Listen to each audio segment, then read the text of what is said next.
Viewers, it's a big day today, and if it is about elections, then Times Now is your destination. We are getting you all the latest updates from the ground as far as the crucial assembly elections are concerned. Let's get you an update as far as the voter turnout at 9 a.m. is concerned. If you look at Assam right now, Assam has seen a voter turnout of 17.87%, Kerala 16.23%, Puducherry is also around 17.41%. So this is the latest update that we are getting for you. Voting is currently underway in 3 states, including Assam and Kerala and Puducherry, of course, and voting percentages we just showed you. In fact, at 9 a.m. in Puducherry, the voter turnout was around 17.41%. Kerala has recorded 16.23% as voter turnout, which is slightly lower than what we are witnessing in Assam right now. So there you can see these are the numbers that we are looking at this point in time. In Kerala, 16.23%. Kerala is extremely important this time for all the fronts in the fray, the LDF, the UDF and of course the Bharatiya Janata Party.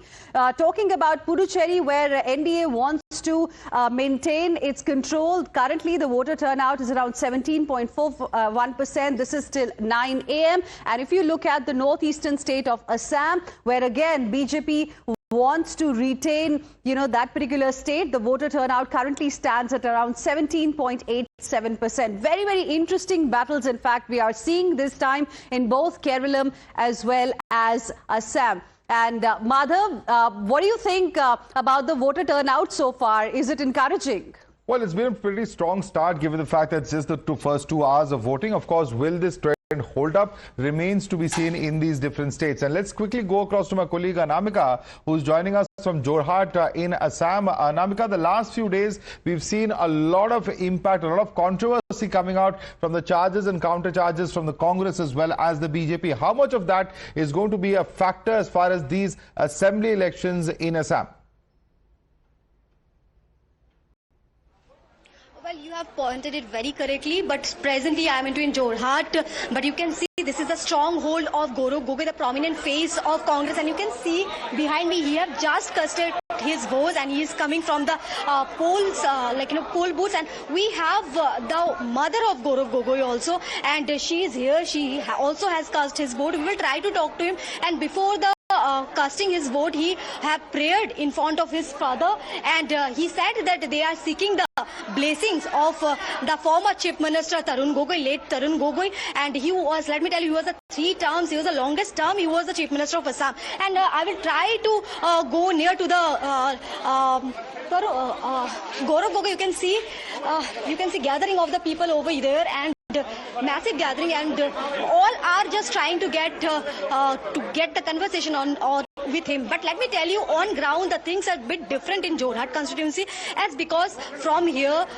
this is the first time Gaurav Gogoi will contest the Assam politics assembly narrative wise, but he is the MP of this particular place. But talking about the other thing, the sitting MLA of the BJP, who is holding his strong position for the 3 times, and we have Gaurav Gogoi's mother along with us. We will try to talk to him what exactly she is feeling, that after long time she have seen the political narratives in his house. 3 times in his house, her husband was the chief minister, and now the battle is for the son. बेटे के लिए vote cast करने के लिए आए, बोल सकते हैं क्या? मेरे सौभाग्य है जब मैं बेटे के लिए वो तो हस्बैंड के लिए तो पहले किया था, अभी बेटे के लिए मुझे इधर आना पड़ा है. I am fortunate that I am casting a vote for his favour, and I think the people of Assam will think what is wrong, what is bad, what is good for them. They'll decide. But I'll asking blessings and love from Jorhat, especially Jorhat.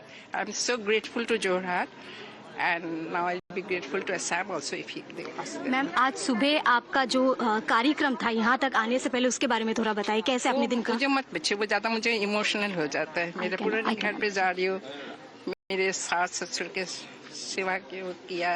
I'm feeling very emotional, so please don't ask all this. Yes, sure ma'am, thank you.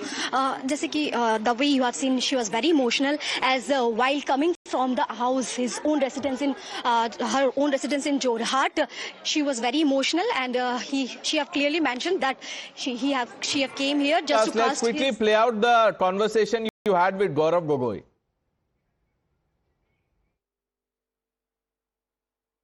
There's a tremendous feeling of optimism.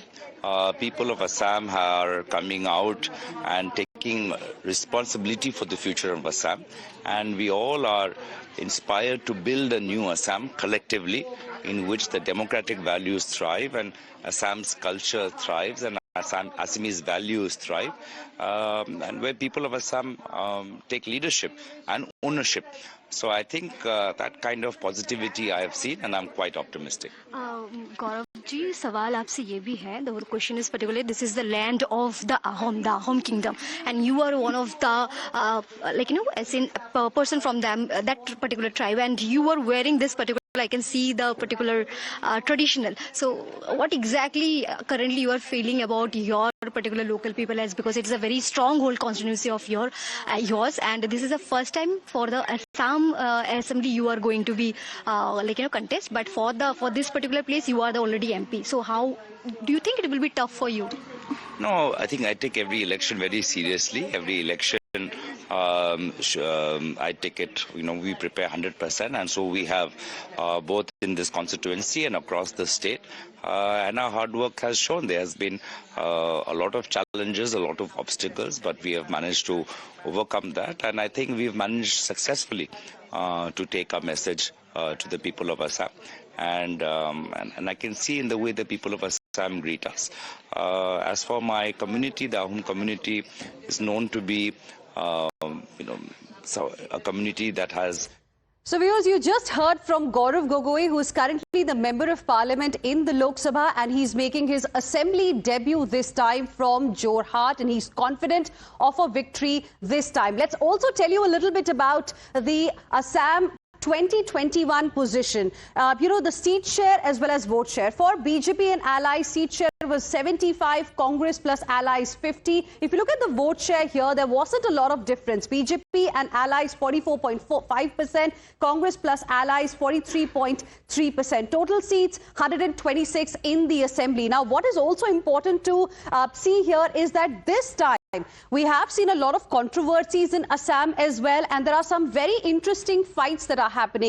We have the Chief Minister who is eyeing a 6th consecutive assembly term. This time we've got Gaurav Gogoi, who is, making a debut in the assembly election. So his fate, of course, is going to be important. And let's also welcome our guests who are joining us on the broadcast right now. We have JVC Sriram, Sabha Naqvi, as well as Sanjay Jha live with us. So is Mr. R. Rajgopalan. Good morning to all of you, gentlemen, and Sabha Naqvi. Thank you for joining us. Sabha Naqvi, if I can start with you, we just heard from Gaurav Gogoi. As far as Assam is concerned, there have been several controversies as well, and it began with Assam Chief Minister talking about Gaurav Gogoi's wife and the Pakistan links. How much do you think that can really have an impact among the voters, given the fact that he's trying his hands in assembly elections for the first time in 2026? Hello, good morning to everyone here. What I think will have an impact in this narrowly contested elections, you just showed the vote share. So there was a difference of 1.3%. Would be the redesigning the gerrymandering of seats that will have an impact, and certain voters are not able to vote anymore. And I think that's been done. The design of the election has been changed, and that will have an effect. Having said that, I also think that the incumbent Chief Minister, Hemanta Biswa Sarma, has been able to generate a belief that he cannot be defeated. And that's also important, because maybe in Jorhat, which is the Gogoi's stronghold, Gaurav would put up a good show.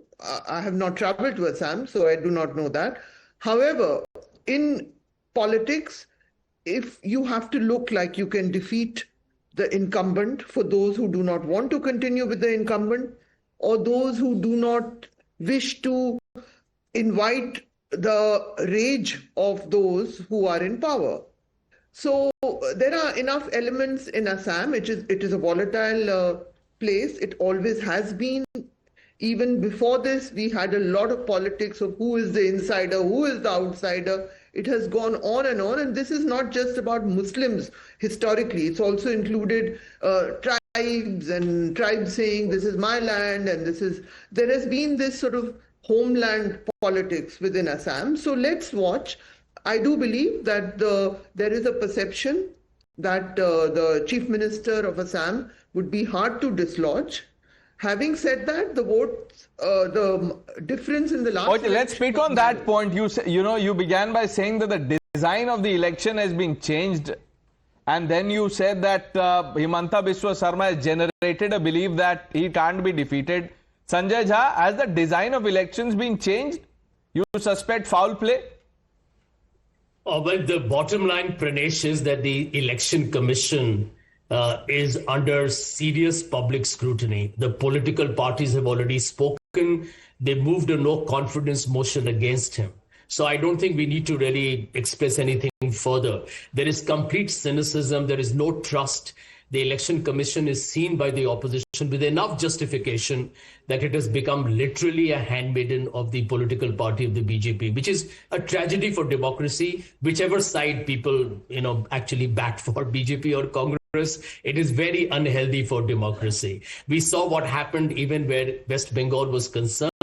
And by the way, I just want to juxtapose West Bengal to Assam, because these are the two states that have seen a very ugly polarized campaign. 91 lakh voters deleted. There'll be fewer people voting in actually 2026 than 2021 in a country where population has actually risen. So the irony and the paradox is pretty apparent. No, there is no irony and paradox. In fact, there is irony and paradox in what you are saying, Sanjay Jha. I understand this concern about voters being deleted. But how do we know that these voters were genuine voters and, their rights have been snatched? That's not the case, not as of now. Now, your comment on Election Commission and the post that we saw yesterday, you're right. The Election Commission's conduct is under scrutiny, should be. For more than one reason. But to link that to say that, look, these elections, nobody has a trust on the poll body, so everything is suspect, that is not responsible commentary.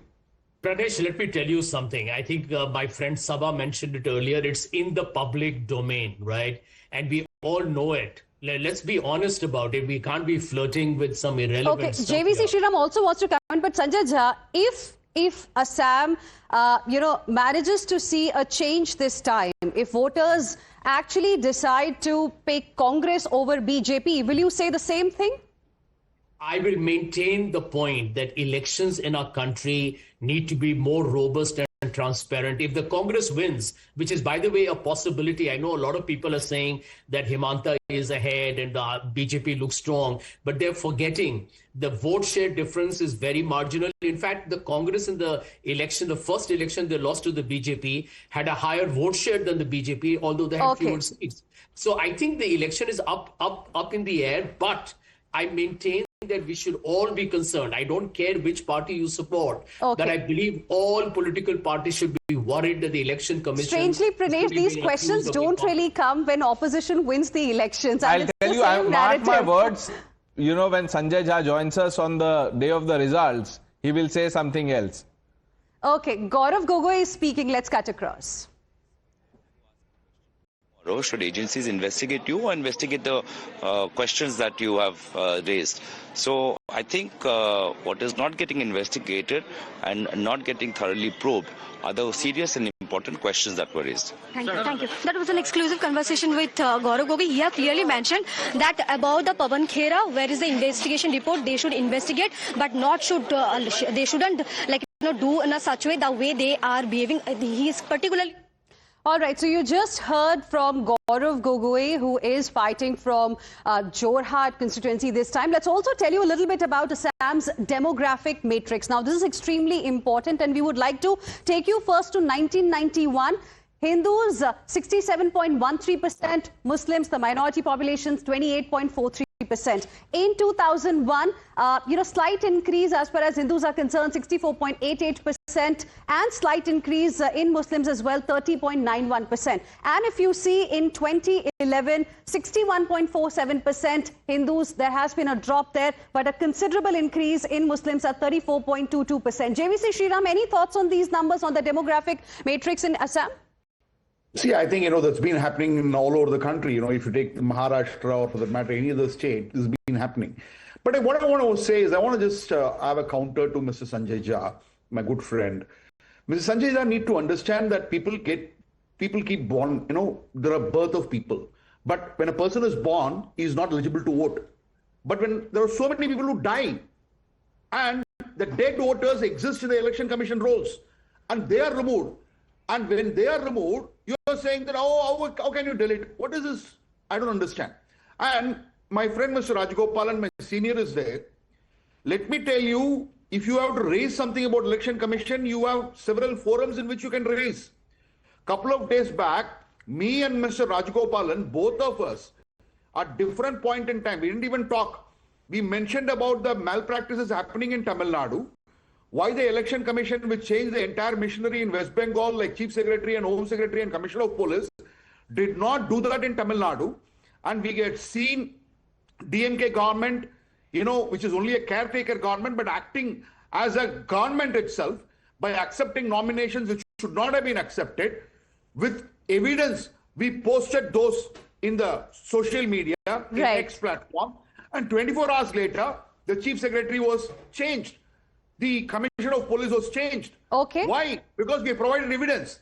Mr. Sanjay Jha will cast aspirations about Election Commission without evidence, without proof, and then will go on air and say whatever he wants to say. Okay. And then on the election, on the results day, he will say, what can I do? I'm just interrupting you there, JVC Sriram. Hold your thoughts. We have a reaction coming in from Pavitra Margarita, Minister of State External Affairs. Listen in. Our people started queuing since 6 o'clock, as I'm told, and not only by the, Gen Z or youth. You have already rightly mentioned, even the senior citizens, they have already queued. And so this is a good sign for democracy. People are, especially the new generation, they are also coming to participate in voting system. So it's I do appreciate and I welcome, and I am very much optimistic that this time our voting percentage will be very high.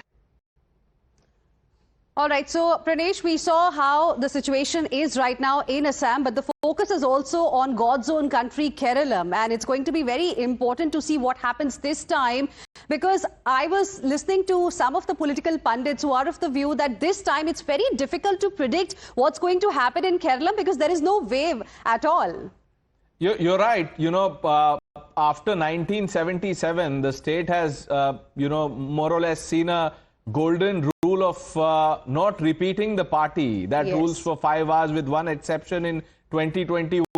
Now, if you see the campaign pitch of both LDF and UDF, they are both confident, at least expressing confidence to say that, look, left is saying this will be our third consecutive term. The Congress says enough of left, we are coming back. The BJP, it's a triangular contest. The BJP says we will really hold the key to what happens. Absolutely. Let's also tell our viewers a little bit about the key fights as far as the state of Kerala is concerned, Kerala as it is called right now. So you've got Trithala, where you've got VT Balram of the Congress party versus MB Rajesh of the CPM. And this is a very interesting triangular contest this time that we are seeing in Kerala. BJP trying very hard to make inroads. Sobha Surendran from the Bharatiya Janata Party in Palakkad, another very important seat there against Ramesh Pisharodi of the Congress party. And if you look at some of the other important fights in Kerala that we are seeing right now, this includes, Pala as well, where you have a triangular fight between the Bharatiya Janata Party, the KEC, and of course the Congress party. We have some breaking inputs as well coming in as voting gets underway in Kerala. Leader of opposition VD Satheesan has expressed strong confidence in a UDF victory this time. He has spoken to Times Now. Listen in.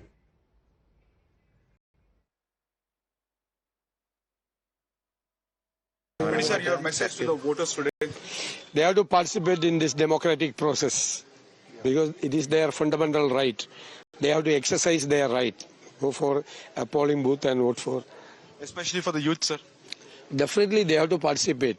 This will decide their destiny also in Kerala. because the brain drain is happening everywhere. So within 5 years, if this is continuing, Kerala will be an old age home. So my request to the youngsters that they have to participate and vote for UDF. Thank you, sir. Leader of Opposition V.D. Satishan speaking to Imran. Many people are of the opinion that there is a lot of infighting in the Congress camp itself.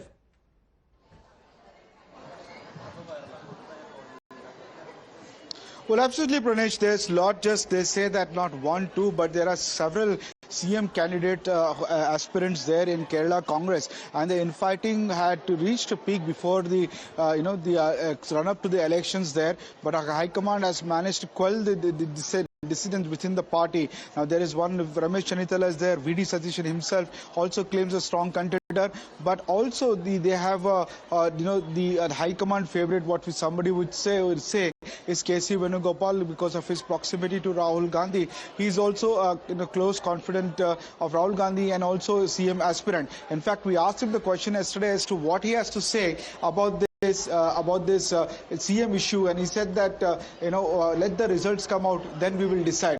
So very clearly it's not ruling him out as earlier statements of his, but clearly saying that he's a contender and the results will show it. What is understood here is that if UDF gets a full majority, then the K.C. Venugopal will be a strong contender for choice of the High Command to be the Chief Minister candidate here.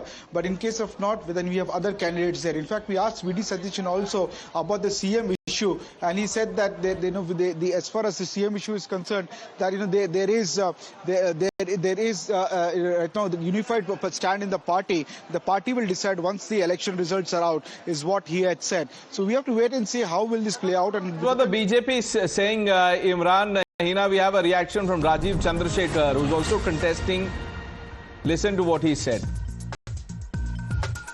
But equally importantly, this is an opportunity that is given to every voter every 5 years to decide what is the future of our state, what is the future of our children, what is the future of the lives of our Malayalis. So this is an important opportunity. I have said all along, this is one of the most decisive and historic elections in the history of Kerala's politics.